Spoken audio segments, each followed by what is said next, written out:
Dimas, Harry dan Enda hanya menatapnya dari luar. Terlihat Joe berkali-kali mencoba menyalakan mesin mobilnya.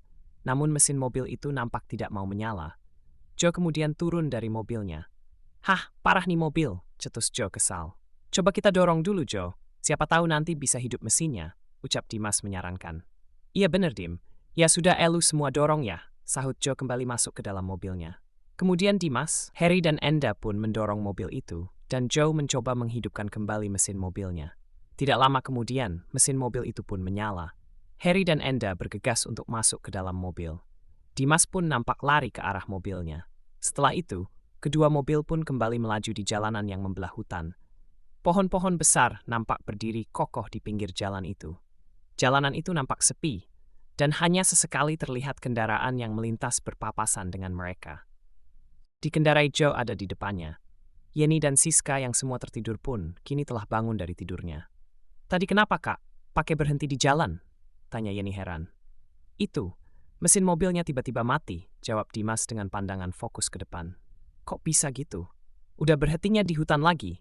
Aneh-aneh aja," timpal Yenny yang kemudian meminum air mineral. "Iya, katanya sih, tadi si Joe nggak sengaja nabrak seekor kucing, terus kelindas tuh kucingnya sampai mati, hancur," ucap Dimas. "Hah?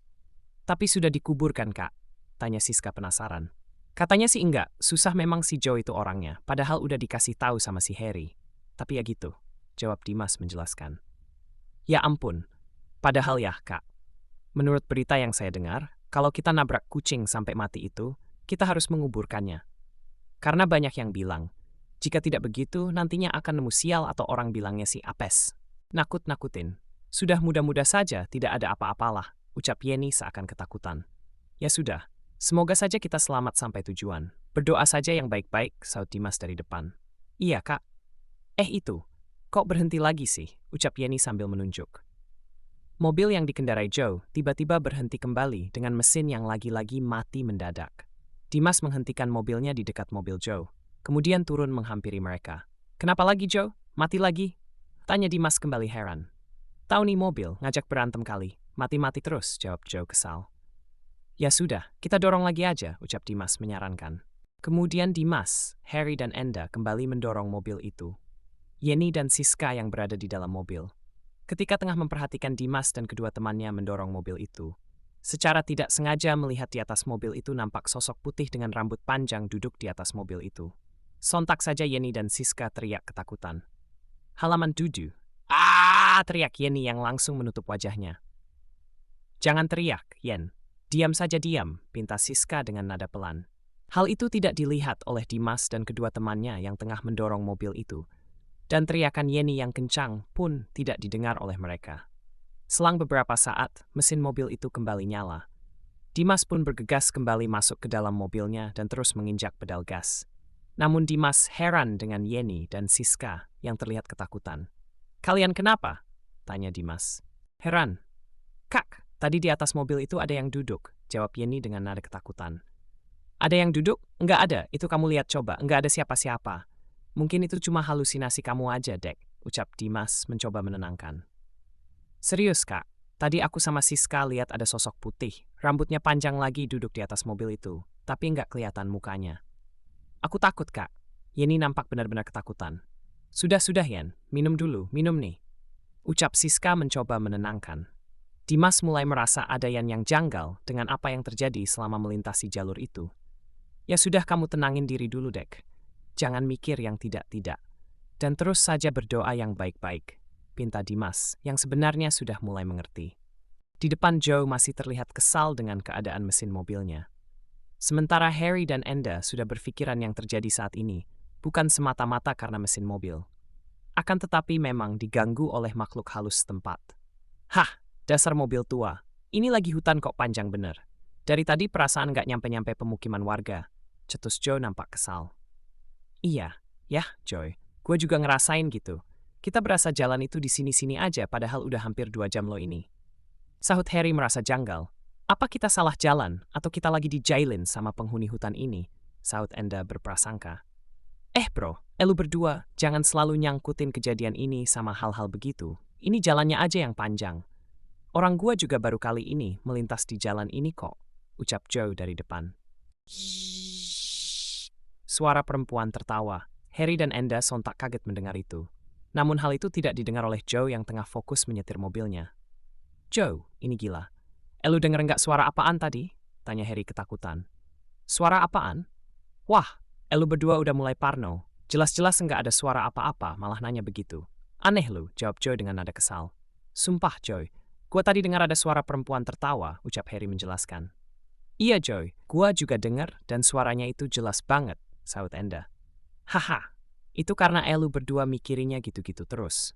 Makanya sudahlah, jangan berpikiran yang aneh-aneh," timpal Joe yang tidak percaya.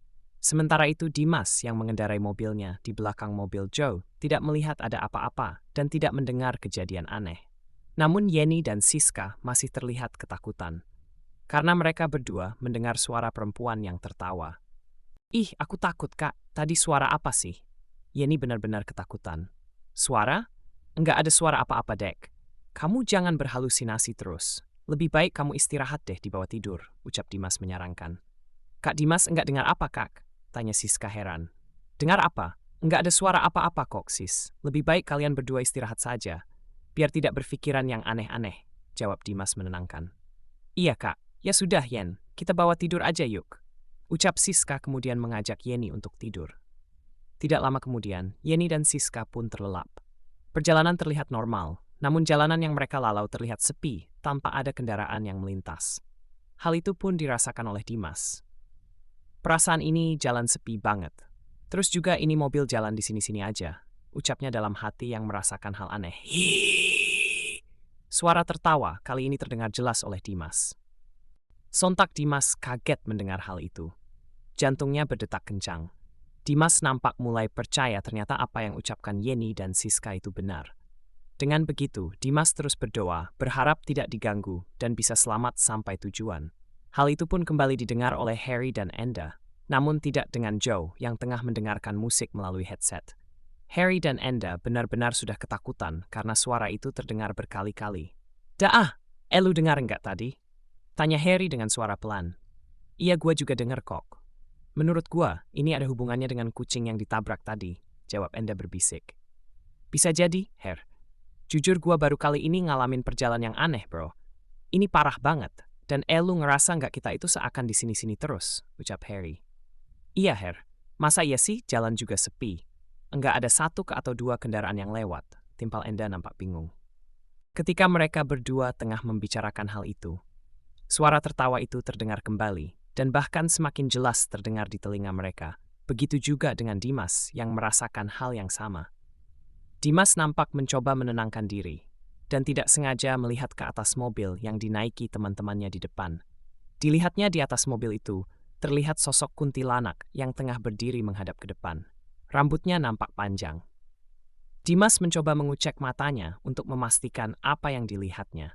Ternyata itu benar-benar kuntilanak yang kemudian tertawa berkali-kali, sehingga Dimas mulai diselimuti rasa takut. Begitu juga dengan Harry dan Enda yang berada di dalam mobil itu.